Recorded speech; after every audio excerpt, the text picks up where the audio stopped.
अज़मत जो इज़हार मिलो, खुशियुनि जो खीकार मिलो। न्याणिन दीन के हासिल क्यो, शरई रुख शकार मिलो। अज़मत जो इज़हार मिलो, खुशियुनि जो खीकार मिलो। न्याणिन दीन के हासिल क्यो, शरई रुख शकार मिलो। न्याणिन दीन के हासिल क्यो, शरई रुख शकार मिलो। हाजी मुहम्मद रमज़ान आबानी हितां जो सुहारो। हाजी मुनीर अहमद मिठड़ो, ख़िदमत में ही आहे प्यारो। मदरसो मान ऐं आली शान, रहमत जो वसकार मिलो। अज़मत जो इज़हार मिलो, खुशियुनि जो खीकार मिलो। अज़मत जो इज़हार मिलो, खुशियुनि जो खीकार मिलो। न्याणिन दीन के हासिल क्यो, शरई रुख शकार मिलो।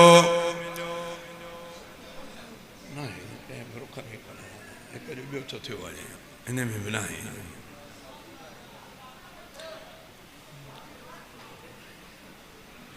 बिनते अब्द जबार ऐं बिनते बदर दीन पढ़ियूं। बिनते पहलवा ऐं बिनते अमीर दीन पढ़ियूं। बिनते मोहम्मद इसहाक, बिनते गुलाम कादिर भी। बिनते फ़ख्रुद्दीन पढ़ी, बिनते मुजीबुर रहमान भी। बिनते मुजीब बिनते नज़ीर, तिनखे गुलन जो हार मिलो। न्याणिन दीन के हासिल क्यो, शरई रुख शहकार मिलो। अज़मत जो इज़हार मिलो, खुशियुनि जो खीकार मिलो। न्याणिन दीन के हासिल क्यो, शरई रुख शहकार मिलो। न्याणिन दीन के हासिल क्यो, शरई रुख शहकार मिलो। शान शरीयत में रहजी, दीन इल्म ज़रूरिया। सैफुल्लाह सच इल्म, बिना हर शय गोया अधूरिया। शान शरीयत में रहजे, दीन इल्म ज़रूरिया। सैफुल्लाह सच इल्म, बिना हर शय गोया अधूरिया। हक वारी वाट अंदर में लाट, रोशन ही सालार मिलो।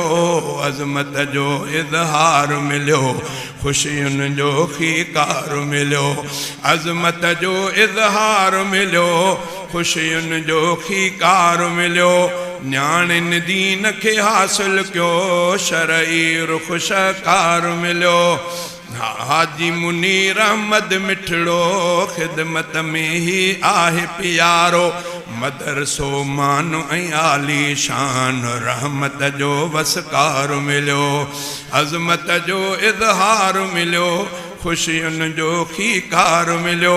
न्याणिन दीन के हासिल क्यो, शरई रुख शकार मिलो। न्याणिन दीन के हासिल क्यो, शरई रुख शकार।